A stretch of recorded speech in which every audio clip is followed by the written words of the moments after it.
Quant क्या होता है बेसिकली?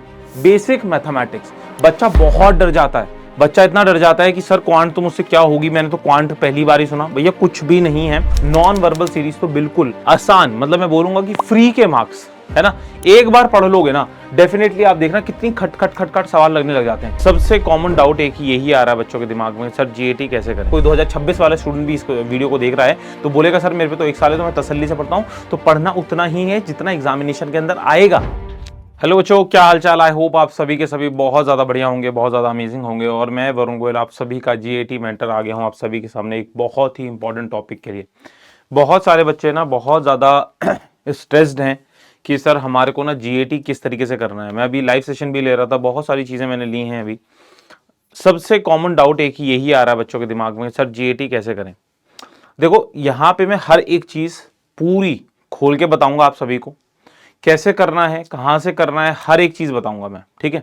और मैं आपकी किस तरीके से हेल्प कर सकता हूं, पीडब्ल्यू आपकी किस तरीके से हेल्प कर सकता है, हर एक चीज यहां पे हम समझने जा रहे हैं। पूरी वीडियो देखना, बहुत ज्यादा लंबी नहीं करूंगा मैं। और हर एक जो मैंने सीखा है इतने साल से बच्चों को पढ़ाते हुए, 2022 से जब बच्चों को गाइड कर रहे हैं कि किस तरीके से आप लोग अपने सीयूटी के एग्जामिनेशन को टैकल करें और जिससे आप लोग बचे हुए टाइम के अंदर मैक्सिमम मार्क्स लेके आएं, तो बहुत ज़्यादा इंपॉर्टेंट वीडियो आपकी होने वाली है ये वाली, राइट। तो देखो सबसे पहली चीज आप सभी को यहाँ पे मैं समझाने की कोशिश करता हूँ कि आपको पता है कि जैसे कि सीयूटी के 3 भाग होते हैं, सीयूटी के अंदर 3 सेक्शंस आते हैं बेसिकली। तो क्या है, आपका पहला लैंग्वेज सेक्शन होता है जिसके अंदर आप लोग जो भी आपने लैंग्वेज भर दी होगी, B it English, Hindi, Malayalam, जो भी आपने भरी होगी, राइट। तो उसके अंदर आपके पास क्वेश्चन आएंगे, क्लियर है। और इसके अंदर आपका जो भी क्वेश्चंस होते हैं, आपका वर्बल एबिलिटी से क्वेश्चंस पूछे जाते हैं, रीडिंग कॉम्प्रिहेंशन से पूछे जाते हैं, आपके वोकैबुलरी से क्वेश्चंस पूछे जाते हैं। यहाँ पे डोमेन्स के अंदर बेसिकली आपका जिस भी डोमेन से आप लोग पार्टिसिपेट किया था आपने क्लास 12 के अंदर, जैसे कि अगर आप क्लास 12 के अंदर साइंस के स्टूडेंट थे तो आपने फिजिक्स, केमिस्ट्री, मैथ्स, बायो लिया होगा। अगर आप आर्ट्स के स्टूडेंट्स थे तो आर्ट्स के अंदर आपने history, geography, political science, geography लिया होगा। अगर आप कॉमर्स के स्टूडेंट थे तो कॉमर्स के स्टूडेंट्स ने बिजनेस स्टडीज, अकाउंटेंसी, इकोनॉमिक्स, इस तरीके के सब्जेक्ट्स लिए होंगे। तो आपने डोमेन्स के अंदर वो चीजें फिल कर दी होंगी। अब अगर मैं जीएटी की बात करूं, है ना, जीएटी आप सभी को बहुत सारे कोर्सेज के अंदर, बहुत सारे कॉलेजेस के अंदर एलिजिबल कर देता है। एंड मैं यहां पे बोलूंगा कि अगर थोड़ी सी तैयारी आपने सही से कर ली, अपने ऊपर थोड़ा सा भरोसा कर लिया ना, तो डेफिनेटली आप लोग सीयूटी के अंदर, जीएटी के अंदर अच्छे मार्क्स लेके आओ, ठीक है। बिल्कुल भी डरना नहीं है इससे, आराम आराम से चीजों को करनी है। मैं बताता हूं किस तरीके से करेंगे।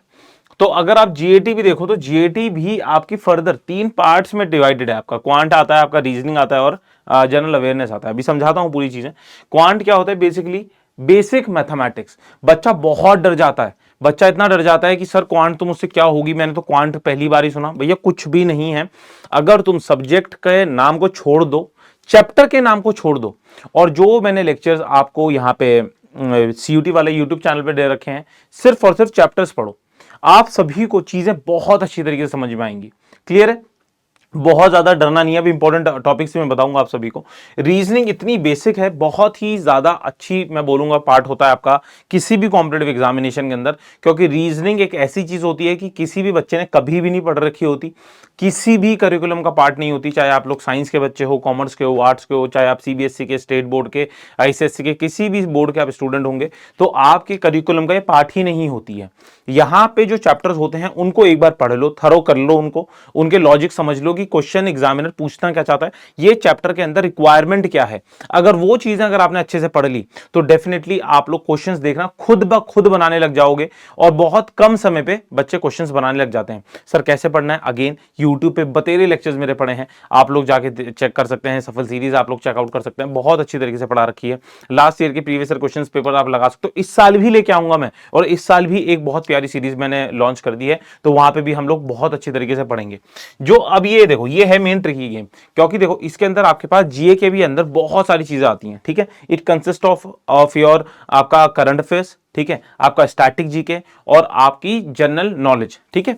तो करंट अफेयर्स कैसे कर रहे हैं सर? मैं आपको बोलना चाहूंगा कि भैया 6 मंथ्स के करंट अफेयर्स आप लोग लास्ट पढ़ लो, है ना, मोस्ट इंपॉर्टेंट। अगर टाइम ज्यादा अगर आपने पढ़ रखा है तो इसको 9 मंथ तक लेके चले आना, ठीक है। उसके बाद स्टैटिक जीके की भी मैंने पूरी की पूरी पीडीएफ आपको दे रखी है और बहुत पहले दे दी थी मैंने, कि जिससे आप लोग स्टैटिक जीके को बहुत अच्छी तरीके से पढ़ लो। और इतनी सही पीडीएफ दे रखी है ना, उसको अगर आपने सही से पढ़ लिया होगा, जिन बच्चों ने पढ़ लिया होगा वो बच्चे देखना कितने अच्छे मार्क्स लेके आए होंगे। लेकिन हाँ, अभी भी टाइम है, कैसे पढ़ना है बताऊंगा अभी, ठीक है। और दूसरा आपका जीके वाला पार्ट है। जीके वाले पार्ट के अंदर अगेन बहुत सारी चीजें आती हैं, जैसे आपकी हिस्ट्री आती है, पॉलिटी आती है, आपकी फिजिक्स, केमिस्ट्री, बायो आती है आपकी, ठीक है, आपकी इकोनॉमिक्स आती है, एनवायरमेंटल साइंस आती है। तो हर एक चीज आपको यहाँ पे मैं पढ़ाने जा रहा हूँ, पढ़ाता रहूंगा। और मैंने अपने प्रवेश बैच के अंदर भी पूरे लेक्चर्स आपको दे रखे हैं। जो पीपीटीज मैंने आपको दिए हैं ना भाई, बिल्कुल उससे श्योर शॉर्ट क्वेश्चंस निकल के आने वाले हैं, बहुत ही क्रिस्प फॉर्मेट में मैंने दिया है। अब देखो, बहुत बच्चे गलती क्या करते हैं, सबसे बड़ी गलती, और आप लोग भी बहुत बच्चे गलती कर रहे होंगे कि ना जीके को ना बहुत ज्यादा दिल से लगा लिया होगा, ठीक है। तो अभी देखो, मैं एक सेकंड जीके के ऊपर डिस्कशन बाद में करूंगा, पहले मैं आपको परसेंटेज का बताता हूं।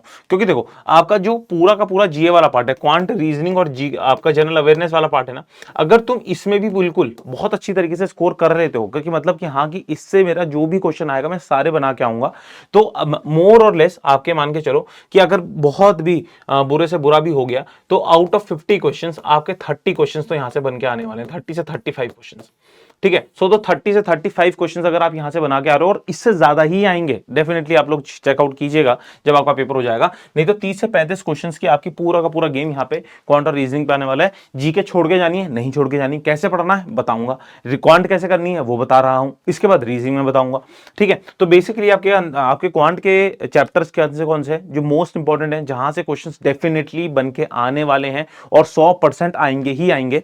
वो देखो, आपका एक परसेंटेज हो गया, प्रॉफिट लॉस हो गया, इंटरेस्ट के अंदर आपके दोनों, simple interest and compound interest हो गया, आपका सिंप्लीफिकेशन हो गया। सिंप्लीफिकेशन के अंदर आपके पास कुछ क्वेश्चंस होते हैं जिनको आपको बहुत जल्दी कैलकुलेशंस आपको दिखानी होती है, उसके अंदर आपका टाइम एंड वर्क हो गया, टाइम एंड डिस्टेंस हो गया, मेंसुरेशन से भी आपके पास डायरेक्टली क्वेश्चंस आते हैं, ठीक है। कि अगर आपको फॉर्मुलेस पता है तो आप लोग डेफिनेटली क्वेश्चंस को लगा के आ पाओगे, नहीं फॉर्मुले पता तो नहीं लगा के आ पाओगे। अगेन प्रवेश बैच है, पूरी की पूरी पीपीटी मैंने आपको दे रखी है उसकी, ठीक है, मोस्ट इंपॉर्टेंट फॉर्मुलेस के लिए।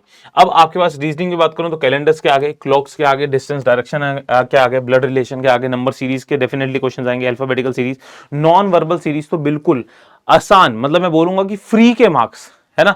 एक बार पढ़ लोगे ना, डेफिनेटली आप देखना कितनी खट खट खट खट सवाल लगने लग जाते हैं, बहुत ही आसान होती है और बहुत ही बेसिक चीजें इसके अंदर पूछी जाती हैं। जैसे आपके पास मिरर इमेज पूछ लिया जाएगा, आपके साथ वाटर इमेज पूछ लिया जाएगा, कोई आपके पास एनालॉजी के क्वेश्चंस आ जाते हैं कि मतलब चार आपके पास चित्र दिए होंगे तो 5वें नंबर पे कौन सा चित्र है, आपके पास ऑप्शंस में से पूछा जाएगा। तो बेसिकली ऑब्जर्वेशन, सिर्फ और सिर्फ आंखों से दिमाग लगाना है आपको, ठीक है, देख के ही ऑब्जर्व कर सकते हो तुम। तो ये नॉन वर्बल तो बिल्कुल बेसिक क्वेश्चन होते हैं आपके, ठीक हो गया।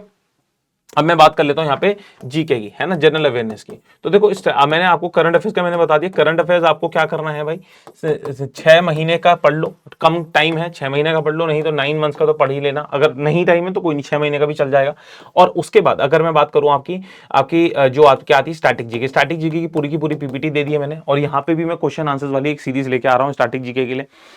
दूसरी चीज जो जनरल नॉलेज वाला पार्ट होता है आपका, हिस्ट्री, ज्योग्राफी, पॉलिटी, पूरी की पूरी पीपीटी आपको प्रवेश में दे रखी है एज इट इज, उसे याद कर लो यार एक बार, है ना। और इसके लिए क्वेश्चन सीरीज में लेके आने ही वाला हूं जनरल अवेयरनेस के लिए। यहां पे इंपॉर्टेंट बात मैं आपको बताना चाहता हूं, यहां पे जनरल अवेयरनेस को बहुत ज्यादा दिल पे मत लगाना। क्यों नहीं लगाना सर? क्योंकि देखो, ये समुद्र है, बहुत बड़ा, बहुत गहरा समुद्र है, बहुत ज्यादा गहरा समुद्र है, ठीक है। समझो इस चीज को कि जो जनरल अवेयरनेस वाला पार्ट है ना, जनरल अवेयरनेस, उसके अंदर आपका जैसे स्टैटिक जीके आ गया, करंट अफेयर्स आ गया, आपका जो जीके वाला पार्ट है, history, geography, polity, physics, chemistry, bio, है ना। तो बच्चे क्या गलती करते हैं, और बहुत बच्चों को मैं देख रहा हूं वो क्या करते हैं गलती, कि इनको ना पूरा पूरा पढ़ना शुरू कर देंगे। भैया नहीं, क्योंकि अगर आप देखेंगे ना, अगर आप इंडिया के कोई भी कॉम्पिटिटिव एग्जामिनेशन को उठा के देख लो, अगर आप कल की डेट में आईएएस की तैयारी करना शुरू करेंगे, आप इंजीनियरिंग सर्विसेज के अंदर जाना चाहते हैं अगर आप, ठीक है, अगर आप बैंकिंग, एसएससी, रेलवे, किसी भी कॉम्पिटिटिव एग्जामिनेशन के अंदर आप जाना चाहेंगे ना, तो आपको ये पेपर देने होते हैं।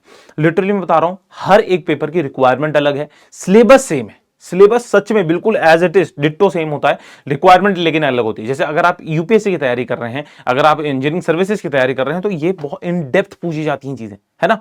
लोग बच्चे आईएएस के अंदर इसको एज ए ऑप्शनल ले लेते हैं, कि कोई हिस्ट्री ऑप्शन ले लेता है, कोई आपका ज्योग्राफी ऑप्शन ले लेता है, तो वहां पे डिस्क्रिप्टिव पेपर्स आते हैं आपके। डेढ़ साल बच्चे सिर्फ और सिर्फ 1 2 3 4 5 6 सब्जेक्ट ही पढ़ रहे होते हैं। तो सोचिए आपके पास इतना समय नहीं और ना ही इतनी रिक्वायरमेंट है। बेसिकली मैं बोलूं भी, अगर समय भी है, अगर कोई 2026 वाला स्टूडेंट भी इस वीडियो को देख रहा है तो बोलेगा सर मेरे पे तो 1 साल है, तो मैं तसल्ली से पढ़ता हूं। तो पढ़ना उतना ही है जितना एग्जामिनेशन के अंदर आएगा, ठीक है।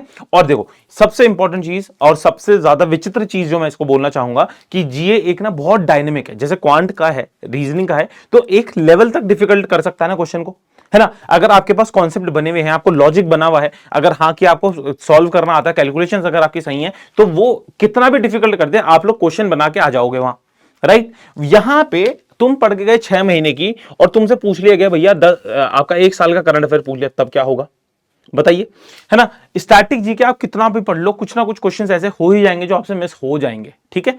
और same goes with the GK, again वही वाली बात है कि फिर जो बच्चा इस वाले पार्ट के अंदर हम लोग मैक्सिमम मार्क्स स्कोर करने की कोशिश कर सकते हैं, है ना। जितने ज्यादा हम स्कोर कर पाए, जितना ज्यादा हम लोग पढ़ लें, है ना।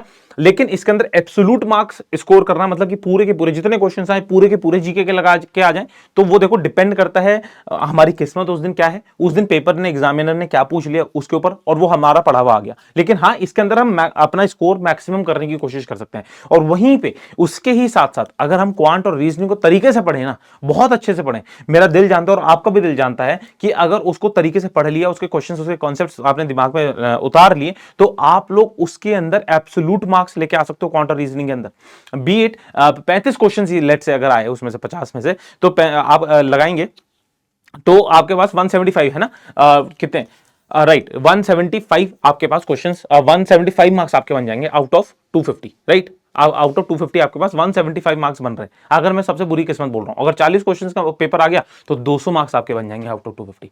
तो ये चीज मैं कहना चाह रहा हूं आप सभी के, ठीक है। तो आप सभी को अपने इस समय पे माइंडसेट ये बनाना है, भैया मुझे अपने मार्क्स को मैक्सिमाइज करना है, टाइम उन चीज पे यूटिलाइज करना है, उन चीज पे फोकस करना है कि जिनसे मार्क्स, जो क्वेश्चन बना के, जो चैप्टर पढ़ के डायरेक्टली सवाल वहां से आया और मैं उसको खटाक से लगा के आऊं सवाल को, ठीक है। बहुत ज्यादा दिल पे मत ले लेना कि यार सर याद ही नहीं हो रहा, कैसे होगा सर, स्टैटिक जीके कैसे पढ़नी है। मैं रोज बोलता हूं, मैंने जो पीडीएफ दे रखी है उसको आप लोग डेली बेसिस पे ना 10-10 पन्ने का ढर्रा बना लो, बस सिर्फ और सिर्फ रीड करने का, है ना। सिर्फ और सिर्फ रीड करने का, जो करंट अफेयर्स में आपके साथ देता हूं, सिर्फ और सिर्फ रीड करने का ढर्रा बना लो उन्हें, है ना। पहले दिन 10 पन्ने हो गए, अगले दिन मान के चलो 1 से 10 पन्ने पढ़े तुमने पहले दिन, सेकंड डे पढ़े तुमने 11 से 20 पन्ने, थर्ड डे पढ़े तुमने कितना 21 से 30 पन्ने। तो जब थर्ड डे पे भी आ रहे हो ना, और जब सब तुमने सेकंड डे पे भी शुरू किया था, तो उससे पहले जो तुमने 10 पन्ने पढ़े थे उसे वापस से रीड करना। ऐसे ऐसे करते करते हर एक दिन तुम नए पन्ना 10 पन्ने जोड़ रहे होंगे और प्रीवियस आपका रिवीजन होता जा रहा होगा। डेफिनेटली देखना, this is the best way, this is the best trick, है ना, आप जिससे आप लोग मैक्सिमाइज कर सकते हो मार्क्स को। Same goes with the current affairs. Current affairs भी जो मैंने आपको दे रखे हैं, प्रोवाइड कर रखे हैं, उनको पढ़ना शुरू कर दो डेली बेसिस पे। रोज जपना नहीं है, सुबह शाम मंत्र की तरह नहीं जपने रहना है, ठीक है। सिर्फ और सिर्फ आंखों से सरसरी निगाहों से निकालते रहो, निकालते रहो, निकालते रहो। और सेम जो मैंने प्रवेश में पीपीटी दे रखी है उसको भी सिर्फ और सिर्फ आंखों से निकालते रहो डेली बेसिस पे। आप सभी को थोड़ा सा देखो एफर्ट्स तो मारने पड़ेंगे। मैं ये नहीं कहता कि जीएटी को सिर्फ अब बचे हुए टाइम के अंदर तुम 2 घंटा पढ़ लो, 1 घंटा पढ़ लो, तुम्हारा जीएटी शॉर्ट है, भैया नहीं, झूठ है वो। अगर मैं ये बोलूं कि तुमने आज तक जीएटी उठाया नहीं है और मैं ये बोलूं कि भैया तुम 1 घंटा मेरे से पढ़ लो हो जाएगा, तो सबसे बड़ा झूठ मैं ये बोल रहा हूं। और आप भी सबसे बड़ा झूठ बोल रहे हो कि हाँ जीएटी में 1 घंटे में खत्म कर दूंगा। नहीं भाई, कम से कम 3 से 4 घंटे देने पड़ेंगे आपको जीएटी के लिए भी और आपका इंग्लिश के लिए भी, ठीक है। तो तभी आपका काम बनेगा, नहीं तो नहीं बनेगा, नहीं बनेगा, नहीं बनेगा। डेफिनेटली मैं बोल रहा हूं, आप चाहे किसी को कितना ब्लेम कर लो, अपने आप को ब्लेम करना शुरू करो, अपने आप पे सेल्फ इंट्रोस्पेक्शन करना शुरू करो कि मैं सही में इतना कोर्स है कि मैं इसे कर सकता हूं कि नहीं कर सकता। और कर सकते हो, जो मैंने स्ट्रैटेजी बताई है मैं आपके साथ खड़ा हूं। प्रवेश बैच के अंदर रेगुलरली पढ़ते रहते हैं, अगर आपको आना है वहां पे आप ज्वाइन कर लें, नहीं तो यूट्यूब पे भी हम लोग बहुत सारी सीरीज लेके आ रहे हैं, ठीक है जी। चलिए आज की क्लास को मैं यहीं पे, इस सेशन को यहीं पे छोटा मैंने बनाने की कोशिश करी है और खत्म करने की कोशिश करता हूं। और ये बिल्कुल इंपॉर्टेंट चीजें हैं, आप लोग जीएटी के अंदर अच्छे मार्क्स लेके आएंगे अगर ये चीजें आपने फॉलो कर ली तो, राइट। कोई डाउट होगा तो please do leave comment in the comment box. Till then bye bye, take care, and please Telegram channel जरूर ज्वाइन कीजिए। Till then bye bye, take care, जय हिंद।